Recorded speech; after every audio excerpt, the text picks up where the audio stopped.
And I wanted to thank you all for being here. I was on campus this morning and it was really snowing pretty hard.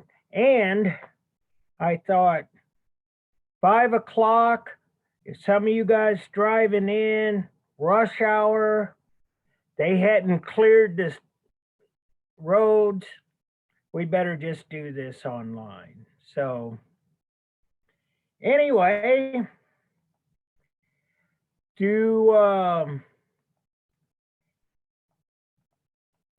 does anybody have any thoughts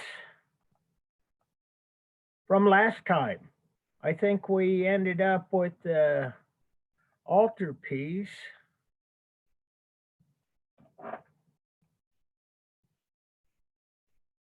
No, no thoughts. Okay, we'll pick it up from here. And this is Giovanni Arnolfini and his wife, 1434, oil on wood. And this chandelier is the chandelier that David Hockney was talking about in the film that we looked at on Monday. And he was talking about how it was nearly impossible to try to draw this thing, uh, even with trying to grid it and everything. And he also talked about the shine, that the shine moves when you move your eyes. And so that kind of led him onto his theory that these artists use camera obscura, and they were able to sort of fix the image in a room on a wall and be able to create what was heretofore impossibly detailed paintings. One of the things I wanted to point out here is that Van Eyck, although this is disputed, he was someone who is thought to have invented oil paint. And you'll see this is oil on wood. We haven't seen anything on oil until the 15th in oil until the 15th century, and it's basically up here in Bruges in northern Europe. I wanted to add to that that it is disputed, and there are some artifacts where scientists, art historians, archaeologists have found like shards of pottery and other kinds of artifacts and analyzed the pigment and the paint and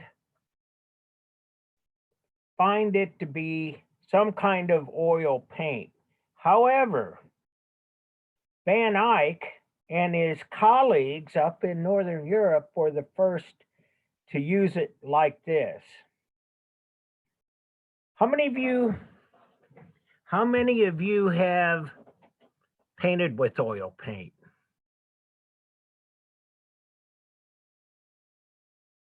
Uh,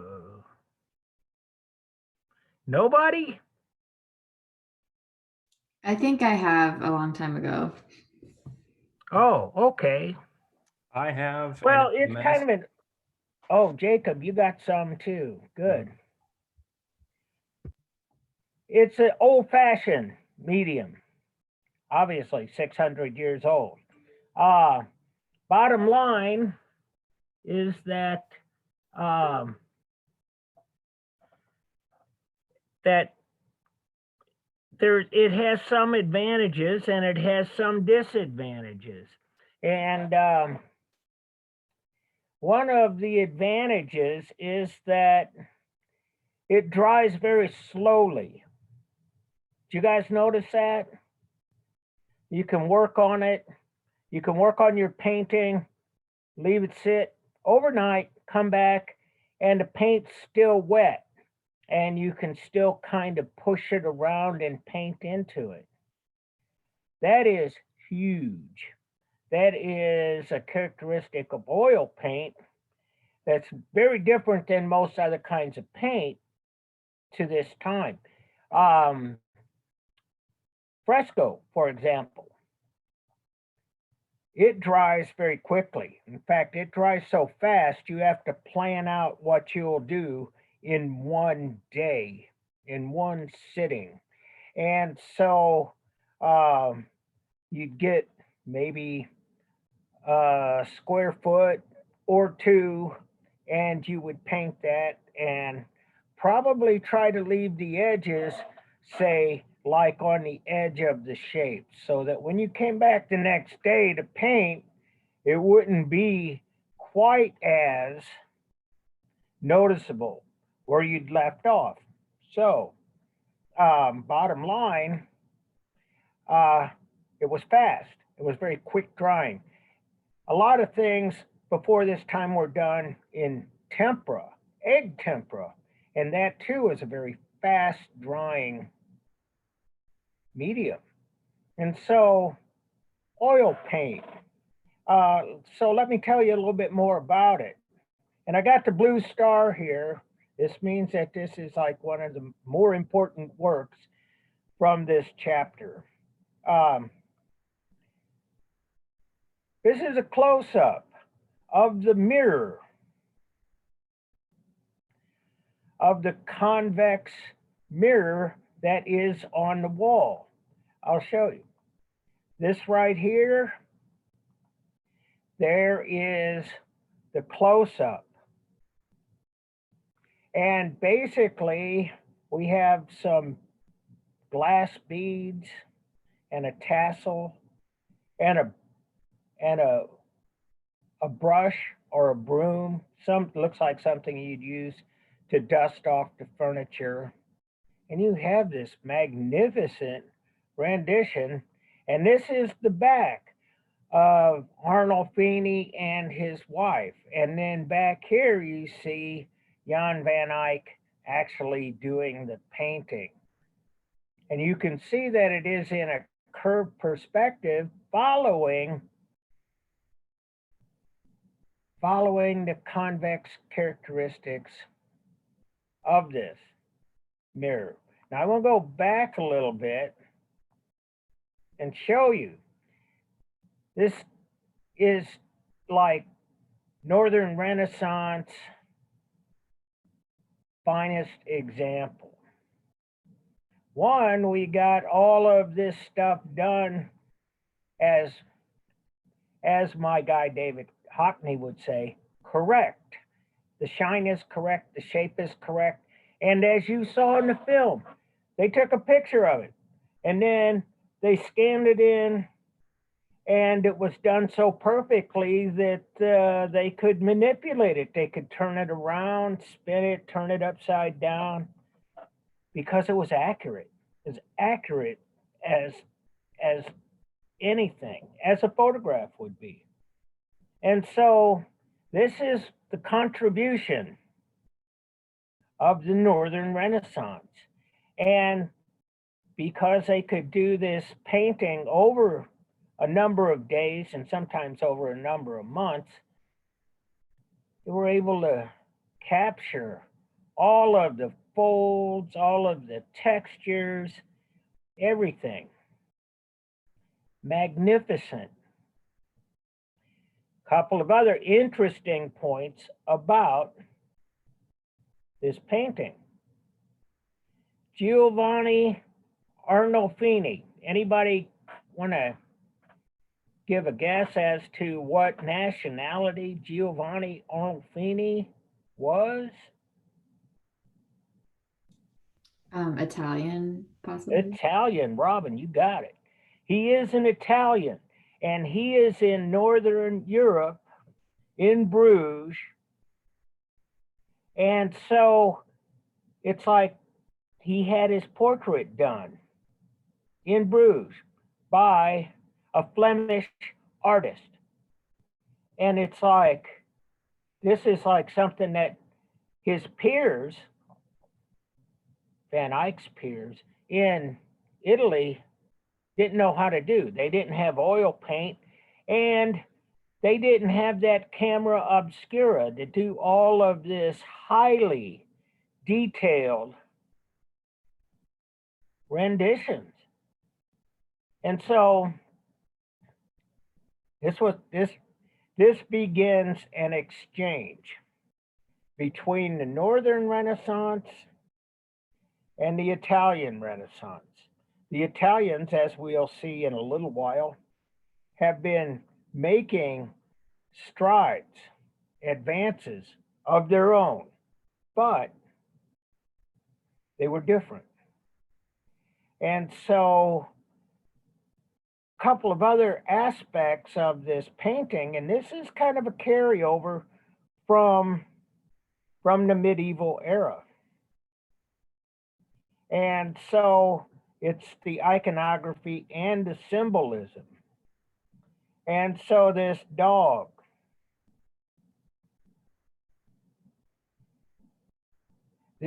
represents fidelity.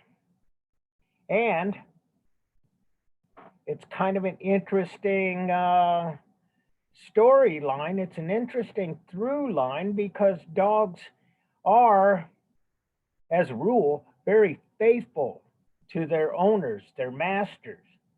And so the dog has actually become a symbol of fidelity, the being loyal to each other.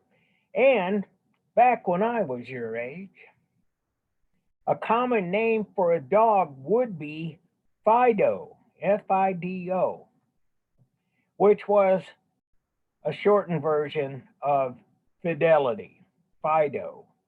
Anyway, and it's a symbol that these two people are faithful to each other. Over here, whose shoes are those? Well, they're not Giovanni's. Think they might belong to his wife? I'm thinking. So, a lot of this, in your era, in this day and age, a lot of these old sayings have kind of gotten lost over the years. But there used to be this idea that women were the domestics in the relationship. The man went out into the world and made the money and all of this stuff. And the woman's place, this is so sexist, was in the home. And there used to be a little saying about that women should be barefoot and pregnant. And this is kind of something that's been a matter of speculation, much discussion, is she actually pregnant with the way she's holding up her dress? Is that a baby bump? We don't know. The original title given to this was Giovanni, or what's called the Arnolfini wedding. And it was thought to be some kind of a marriage commemoration, almost like you get wedding pictures today. This was, but we go to Giovanni Arnolfini and his wife, and then that takes out the issue about pregnancy and stuff. But anyway, this is a symbolism, barefoot and pregnant, fidelity, some other things going on here that you'll find in a lot of this painting that we'll see coming through the years.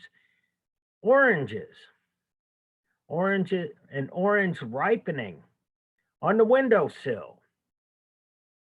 And that's another metaphor, the idea that their wedding, their union, their marriage would be fruitful. That's kind of obvious. But there's something else that these artists like to do too, and they would like to paint fruit or any other, mostly food items, but flowers and things, because they have such a short life. And so this is kind of the way that Van Eyck would be able to show that not only could he paint portraits this accurate and do it this well, but he could do it this quickly. He could paint those oranges before they started to shrivel. And we'll see this through the next few centuries. People will paint flowers. You got to paint the flowers, you got to get it before they wilt and die. Food, you see fish, all kinds of things in the still life. And it really stems from the idea that the artist could work quickly. And so I showed you this a moment ago, and this is the kind of detail here. And what it says over here is basically Jan van Eyck, Johannes van Eyck, and I was here. And so 1634, I believe, is what that was. I mean, 1434, excuse me. 14, yeah, that's a 4. That's how they did it. And so this is the film we looked at, The Secret Knowledge. If you get a chance to take a look at that whole thing, it's actually pretty interesting, and it is a good case in point of how sometimes art historians and other scholars how they find out what they find out. And in Hockney's case, basically what he's doing, he's taking paintings such as this, and he's got the chandelier, and he's basically reverse engineering this painting. Does anybody know what reverse engineering is?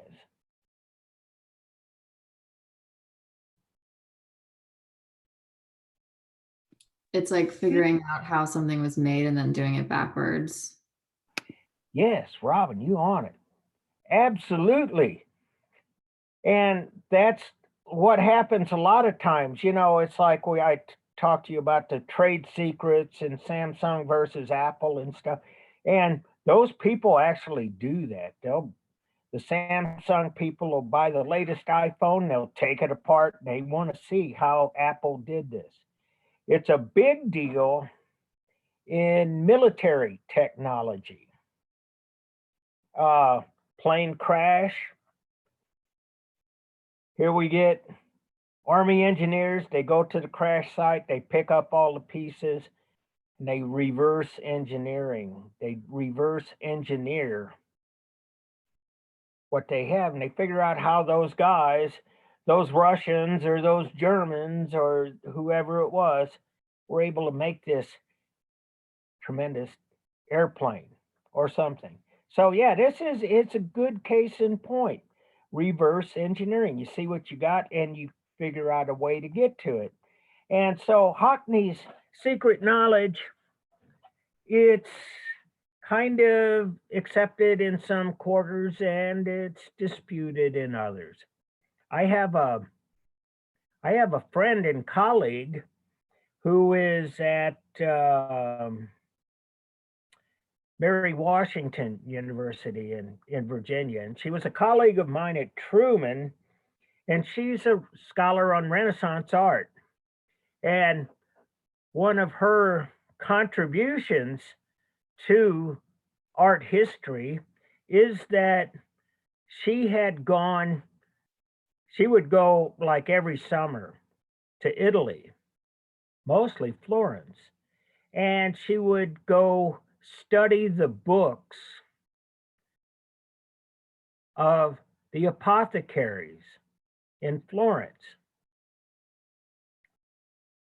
The apothecary is another word for drugstore. And these apothecaries had been in business for centuries. And some of these paintings were made with pigments bought at these same apothecaries. And so she would go back into the books and find out, oh, Leonardo da Vinci, yeah, he bought 18 grams of um, Lazarus lapilli pigment, or some kind of some other kind of ore, earth color, whatever. And so it's again reverse engineering. That's what they're doing for much of art history. They're still trying to figure out how the pyramids were built, and they're trying to reverse engineer that. So anyway, just making the point. I wanted to bring you this slide because this is kind of an introduction to uh, what I'll be looking for you to put together in your group presentations, which comes in a couple of months. But subject matter. And so these are the cultural context of this is obviously the time, the place, and the purpose of the work, the power, and the belief system. Get all 5 of those. We can go back and take a look at the Arnolfini double portrait. Time and place, 1434, Bruges. Medium. Power. These people had money. They were of the merchant class. They were making money hand over fist. And actually, Arnolfini was an agent for the Medici family, and he was kind of like a modern day, what you might call stockbroker, might be like a Wall Street guy. And he was in the business of business. And he was making a lot of money, and that's how he could afford this painting. Because as you might guess, not everybody had their portraits done by Jan van Eyck. Just saying. So power and money go together. And this is something that we'll see more and more of as we go through these centuries. That money is part of the equation. Up to this time, we didn't see that. Not so much. We saw pictures and paintings and sculptures and buildings commissioned by kings, by pharaohs, by emperors, by military people, people of power. Add to that list the belief systems, and in Europe, by and large, for about 1400 years, talking about this, it was Christianity. And so we got the power and the power in the church. The church has a lot of money. They build a lot of cathedrals.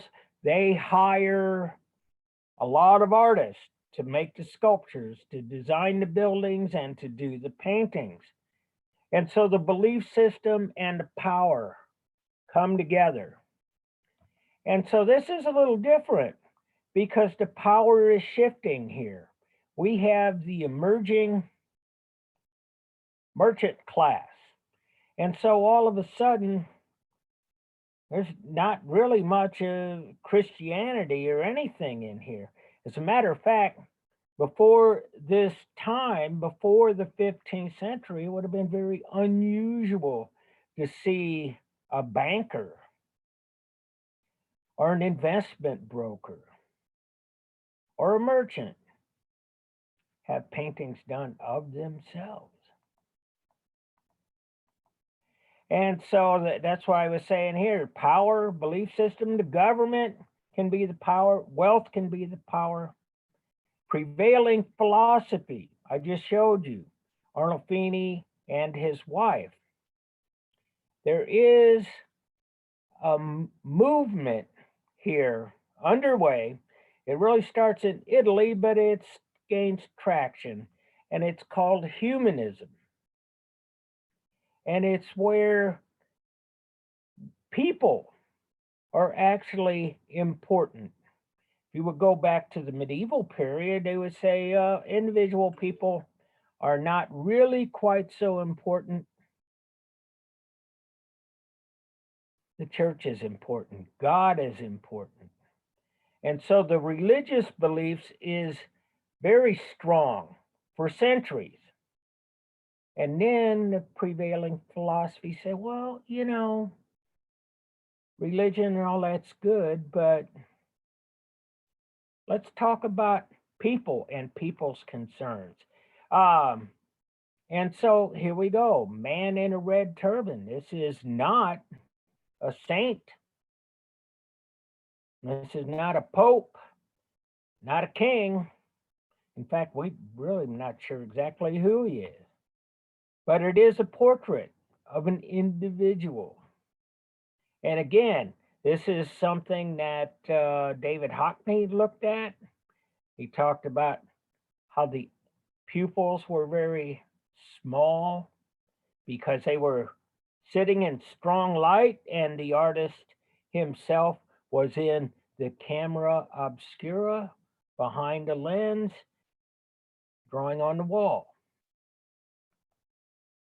But again, portrait of a lady, circa 1460. Again, what I'm telling you, we're starting to see a lot of individuals become the subject of art.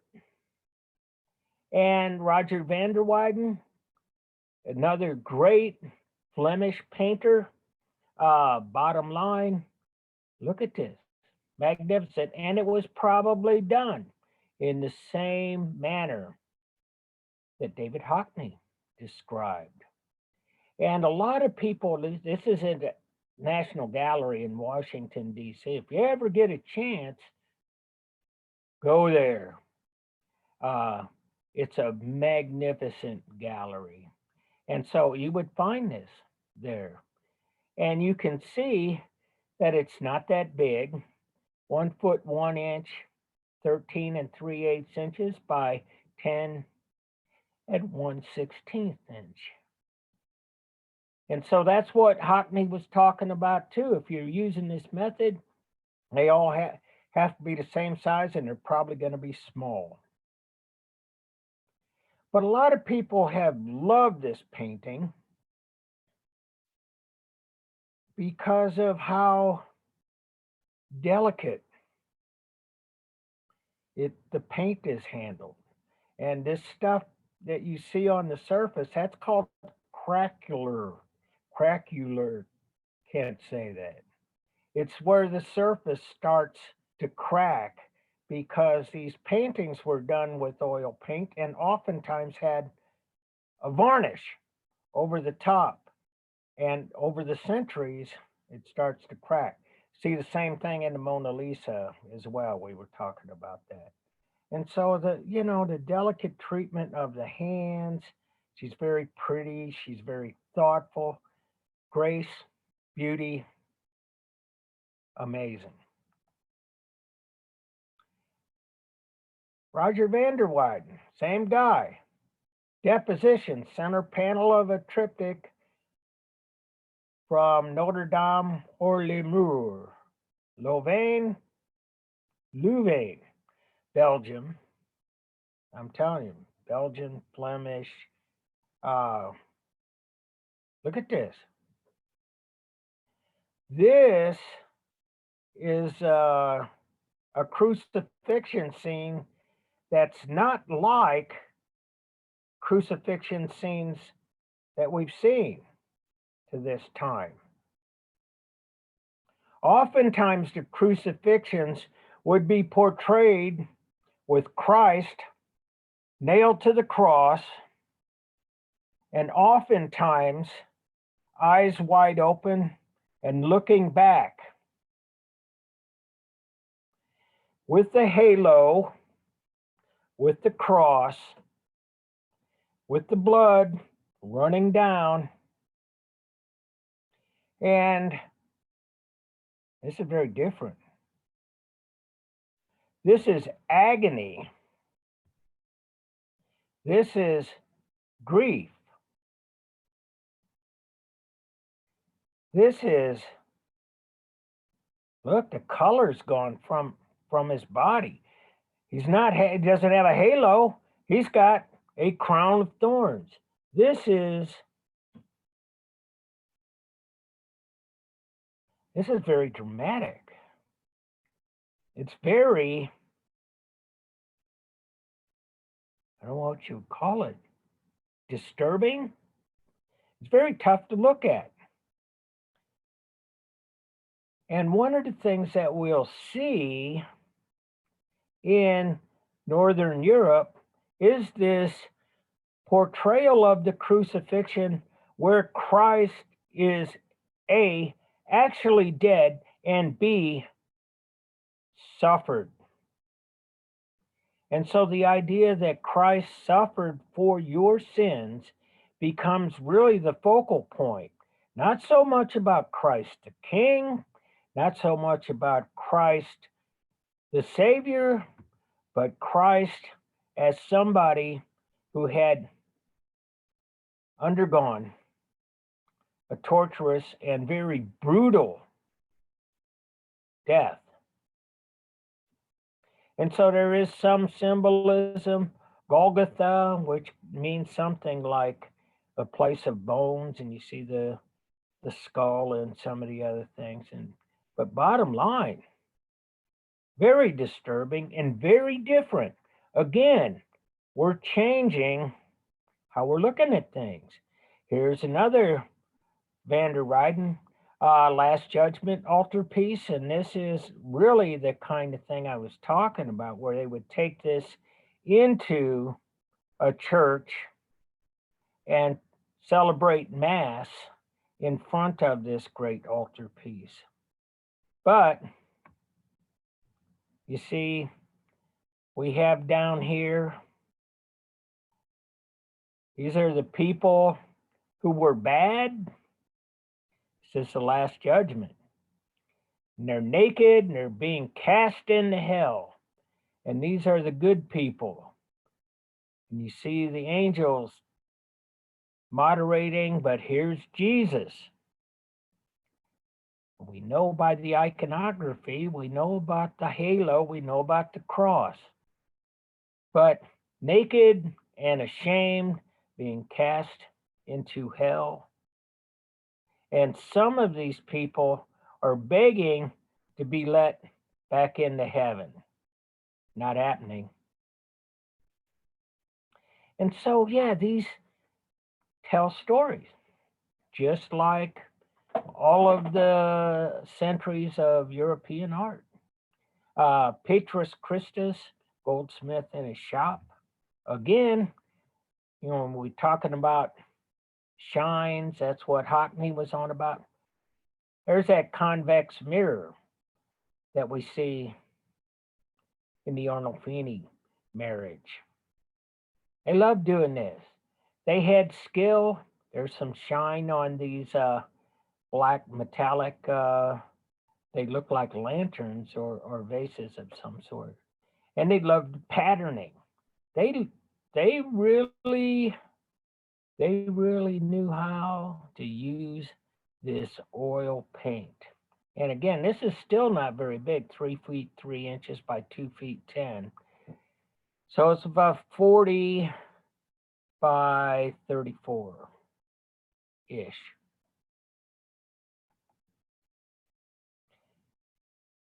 Dietrich Bout's Last Supper, or excuse me, altarpiece of the Holy Sacrament. And it is the Last Supper in the center. And that was something I was talking to you about last week, and I want to bring this back. They did this stuff where they would have models and they would get in their camera obscura set up, and they were able to do a lot of stuff. But one thing that seemed to happen quite often, especially in interior scenes, is that the floor would not make sense. It's almost like it goes too deep here and it's raised up too high. It's almost tilted improperly. But these are the characteristics of Northern Renaissance painting. Wrongful beheading of the Count,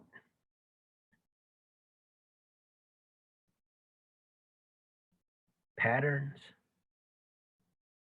kind of the tilted up space. And as a matter of fact, I want to get there. What makes this so different with that tilted up space is that the Italians would figure that out. That would be what they would figure out. Derek Bouts, Justice of Otto III, Holy Roman Emperor.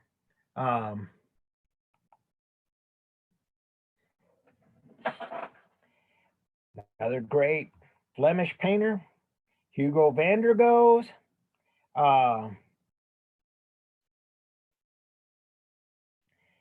And so this space, again, tilted up in a kind of a strange sort of way. But the folds, the patterning, the imagery, the Christ child, impeccable. Hans Memling. And again, another altarpiece meant to be portable. And you see, these are all oil on wood. What will happen over time is that artists will start to use canvas, which is kind of still the way that they're doing things today. Why would you use stretch canvas rather than wood panels? Any idea? They don't crack. Yeah, that's true. Yeah, they do weather better. Absolutely.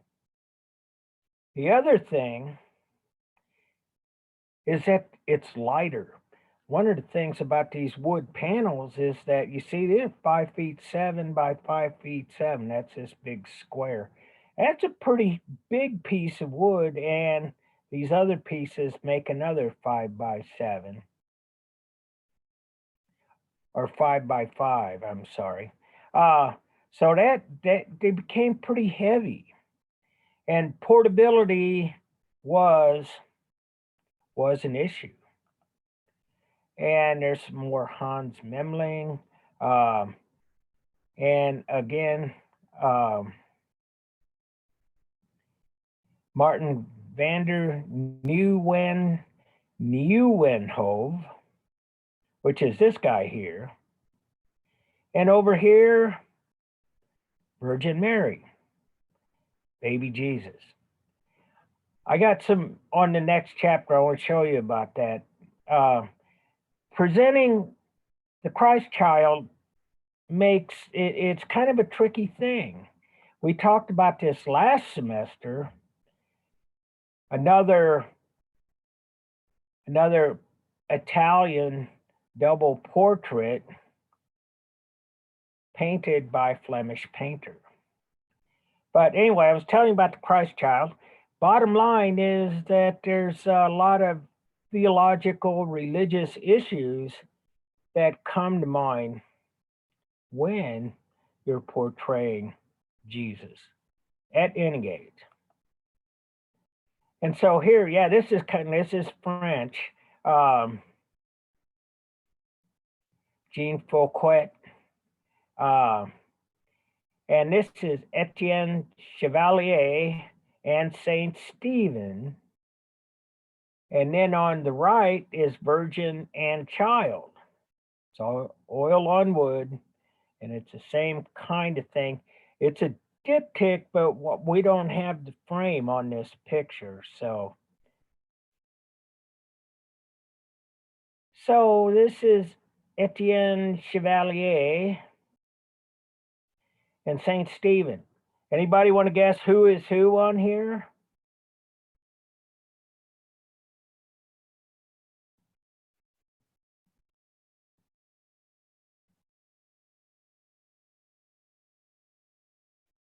Well, Chevalier is here, and he's most likely the donor. That's how some of these people, I showed you some of that already. Donors start to get their own portraits in the religious painting. This is St. Stephen. I wanted to tell you a little bit about this. There's a parish in Cronlet called St. Stephen the Proto-Martyr, which means first. He was the first martyr for Christianity, and he was stoned to death. And that's what this is. This is a big rock. And so that's how he died. And again, he's holding the Bible, proof Christian. This depiction of the Virgin and Child, again, I was saying this always presents issues. And this is a very unusual Madonna. And here are the angels, the attending angels, and you will find some parallels in Italian art like this, with angels all around the Virgin Mary and the Christ child.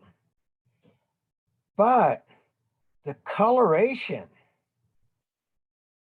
is really, what do you think?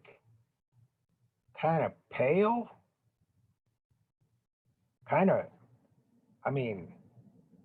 White people are white, but they're more like this, not like that.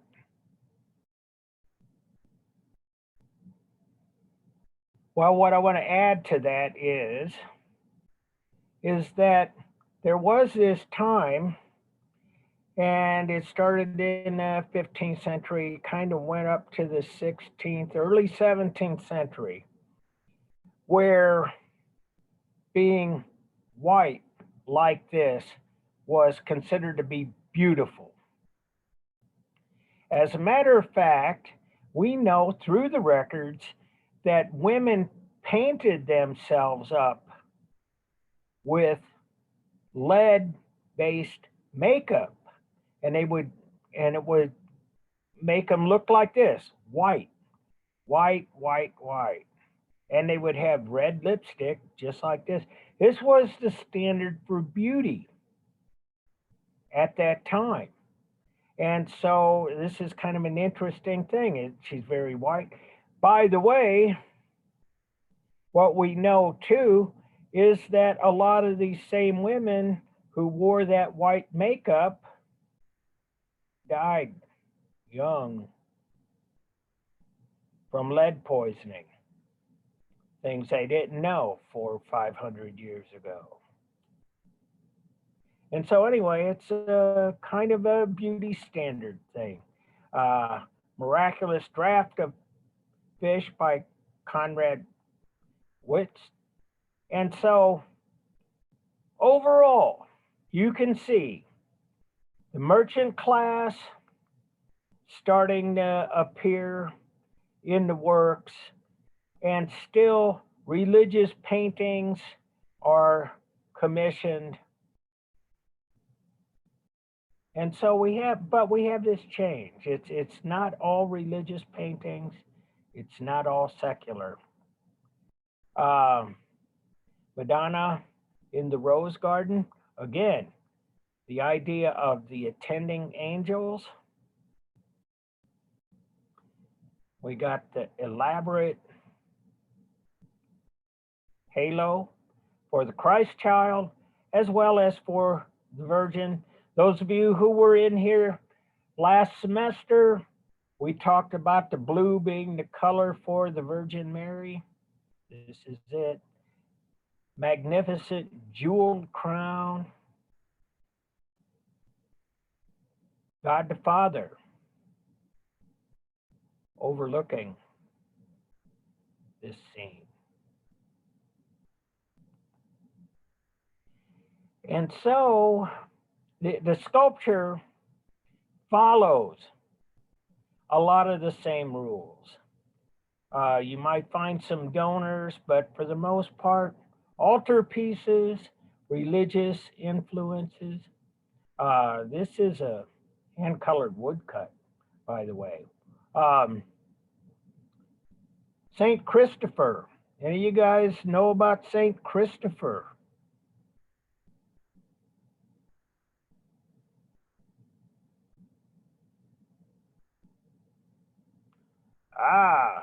You know why you don't know about it? Because he's not considered a saint anymore. He has been written out of the canon. But there was this mythology that Saint Christopher carried the Christ child across the river. And there's Christ child, there's Saint Christopher. And he was the patron saint of travelers.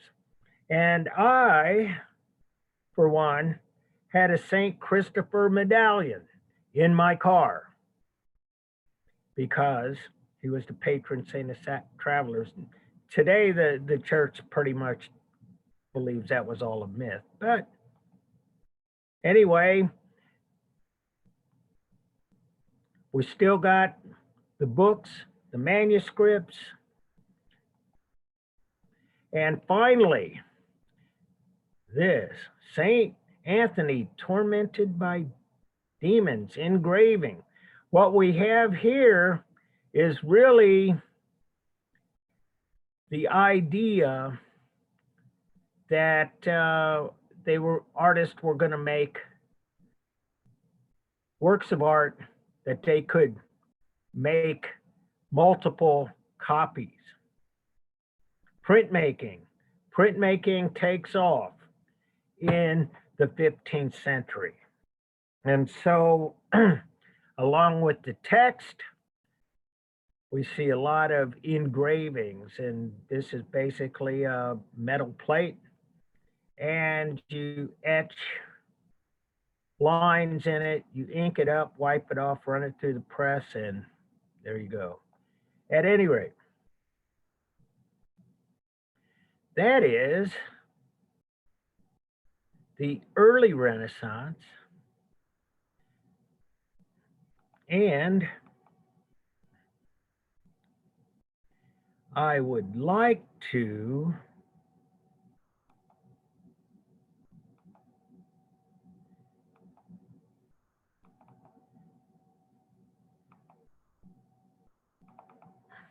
open this one up, and this is chapter 21.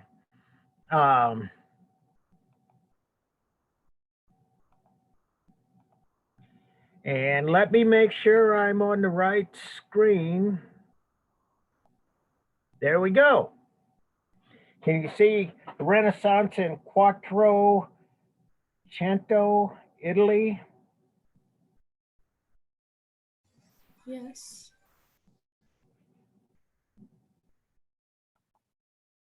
You guys hearing and seeing this?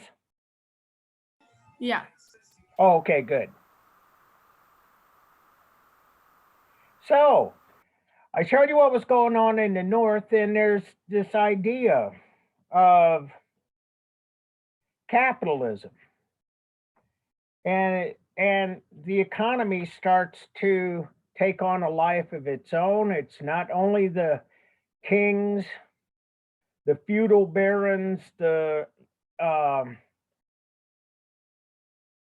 royalty, the church that have all of the power and money. Actually, you start to see a lot of emerging wealthy people.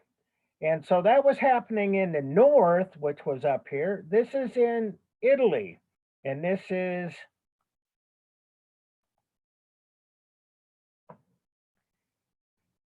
is mostly centered on Florence. And so humanism, this is the term we use for this change of attitude. Change of attitude from the king or the church being the most important entities. We're starting to look at people. And so I copied this. Humanism, system of education and mode of inquiry that originated in northern Italy during the 13th and 14th centuries and later spread through continental Europe and England. And so basically, what we're talking about now is the 15th century, the 1400s, but things move slowly. The term applies, the term is alternately applied to a variety of Western beliefs, methods, and philosophies that, here it is the big part, that place central emphasis on the human realm, also known as Renaissance humanism. The historical program was so broadly and profoundly influential that it is one of the chief reasons why the Renaissance is viewed as a distinct historical period. Indeed, through the word Renaissance, though the word Renaissance is of more recent coinage, the fundamental idea of that period as one of renewal and reawakening is humanistic in origin. Humanism sought its own philosophical basis in far earlier times, moreover, continued to exert some of its power long after the end of the Renaissance. So, man is the measure of all things. And yeah, that's what I wanted to get a good working definition of humanism. And again, as I said earlier, things move slowly. It's not always a complete, abrupt 180 change, and especially this far back. It moves slowly. And in the arts, which is what we're looking at, we can find evidence of this focus on the human.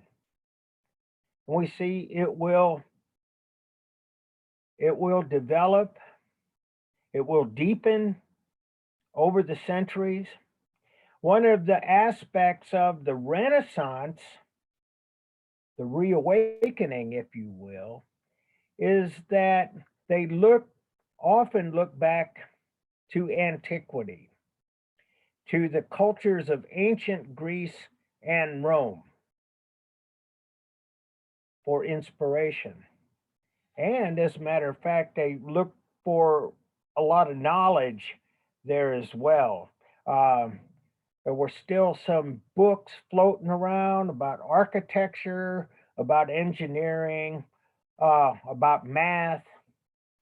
There was a Ptolemaic atlas that was discovered during the Renaissance, and it showed the world as being round.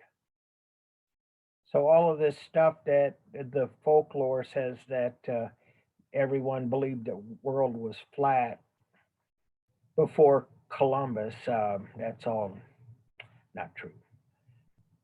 So anyway, Italy gets a lot of the credit for the Renaissance. And I want to show you some sculpture here to start with.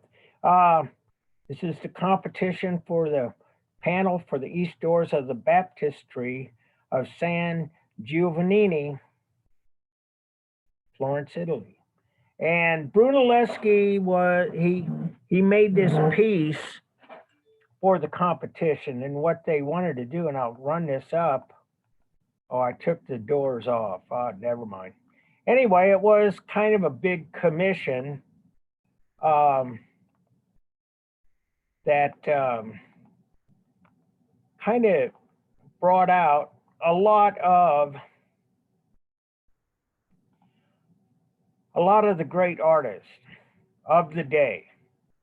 And Brunelleschi was the guy who made this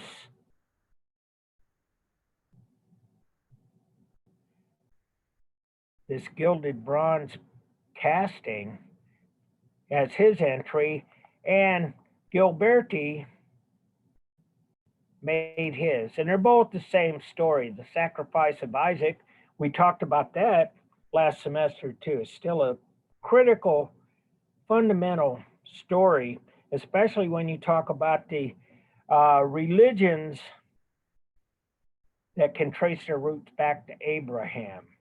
And so here he is.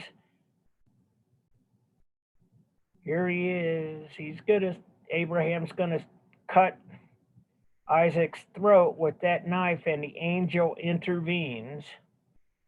Stop. Previous one, this is the same thing, same story. This one, the angel actually grabs his arm, but bottom line, Gilberti won the competition, and Brunelleschi did other things, a lot of great things, but he did a lot of other things. And this is a good example of Renaissance sculpture. Nani di Banco, Four Crowned Saints. And sometimes you'll find this called Four Saints in Conversation, because you see they're paying attention to each other. And this guy right here, and I don't know which saint that is, he's actually got his mouth open, and it's like these two guys are talking and these guys are listening. Four saints in conversation. But what we see here is a high degree of realism. Donatello, St. Mark. Donatello, St. George. Donatello emerges as probably the preeminent sculptor of the early Italian Renaissance. Here is a relief, St. George and the Dragon, the Feast of Herod by Donatello. And so one of the things I want to show you is this. This is a Gilberti, but you can see that they almost have perspective down in sculpture. I want to go back a little bit here and show you this. This is another attempt at perspective in sculpture. And again, here, the idea of trying to get the spatial relationships correct. And so this is the vanishing point for the bottom part, vanishing point for the top. They don't quite meet, but they're working on it.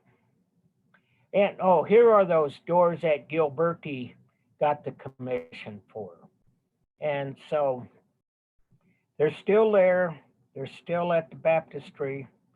And here's Donatello. And I put a star by this one because this is more or less probably considered one of Donatello's most important and perhaps best works. Donatello, David, Florence. And so it is a biblical theme. They're not quite through with Christianity, it's still, the Bible's still an important influence. But what the heck is going on? David, he's got no clothes on. That's that humanism. We'll celebrate the human body. And he's young. And the posture, the body language is this confident young man wearing a hat. You can leave your hat on. It's got boots and a hat and no clothes. What do you guys think about that? Is that sacrilegious? Is that accurate? Would you find that an affront to Christian values?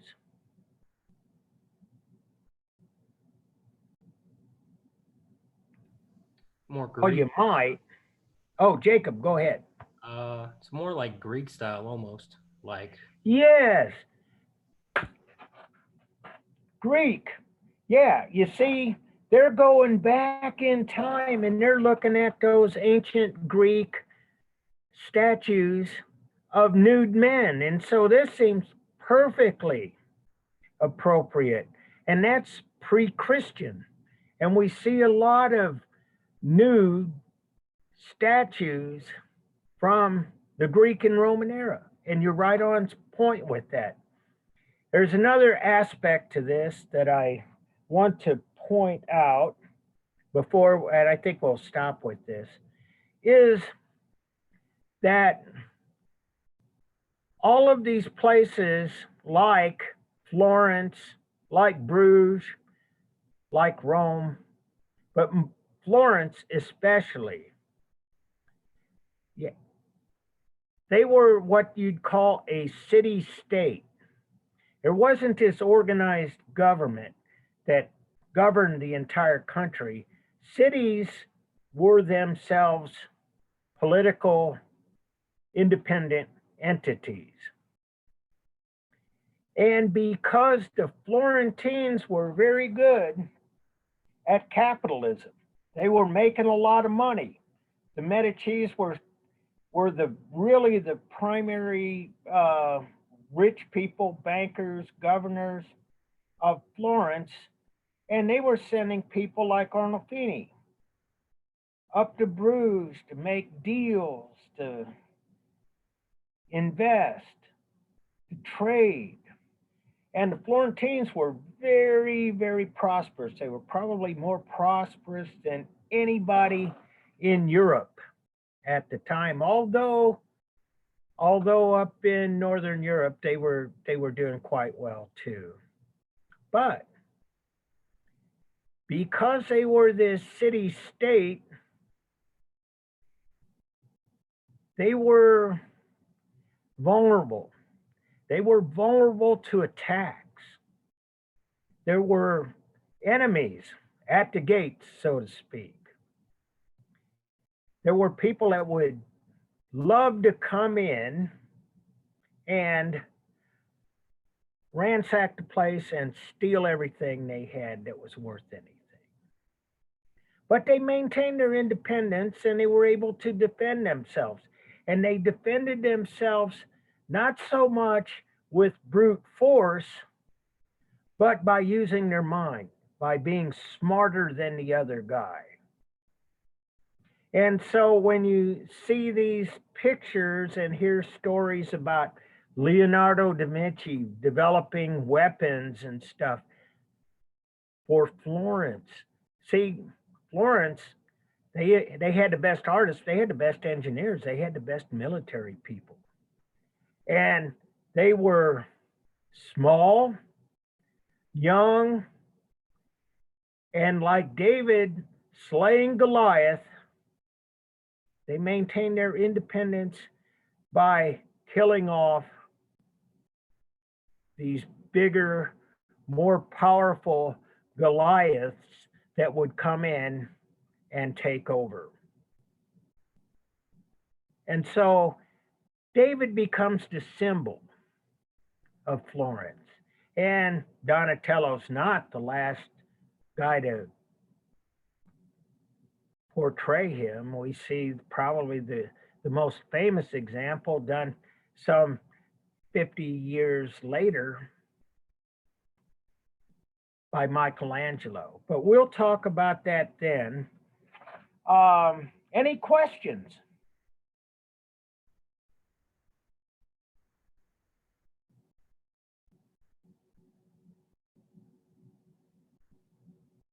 Well, that's okay. Hopefully the weather will be better on Monday.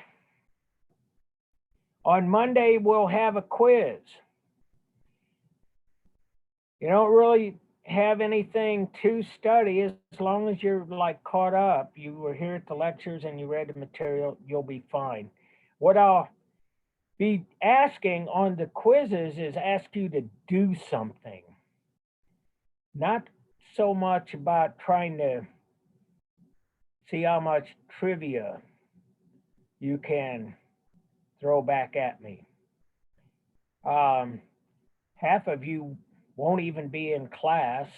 So there's something I'm going to ask you to do will probably require you to do some research, use your tools, use your laptops and iPads and phones, and it'll be a task that I want you to do.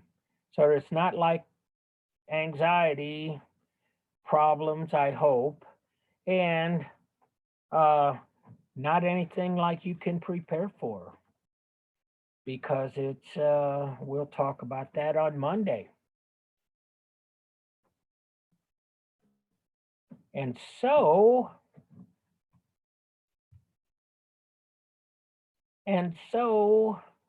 Donatello,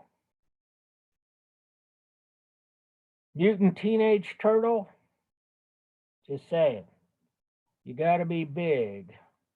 You're going to be a mutant ninja teenage turtle of some sort. All right. Well, you guys be safe. And I'll see some of you on campus on Monday and the rest of you over the internet. So thanks a lot. I have a quick. Olivia, what you got? I don't know if you took attendance before, but I was like 5 minutes late, and I was just wondering if you got me. I saw. Okay, I did yeah, take just lost attendance. track I of didn't time. record it, but I saw my numbers go up. Yeah, I just lost track of time. It was like 5 minutes late, so Yeah. I just want to let you know I was here. And yeah, you're going to get, you'll have credit. Yeah. Okay, thank you. Thanks for pointing it out, because I was going to have to go through my list and find out who that last person was. So It was me. yeah, good. Hey, well, have a good weekend. Thank you. You too. Yeah, we'll see ya. Yeah. Thank you. Thank you.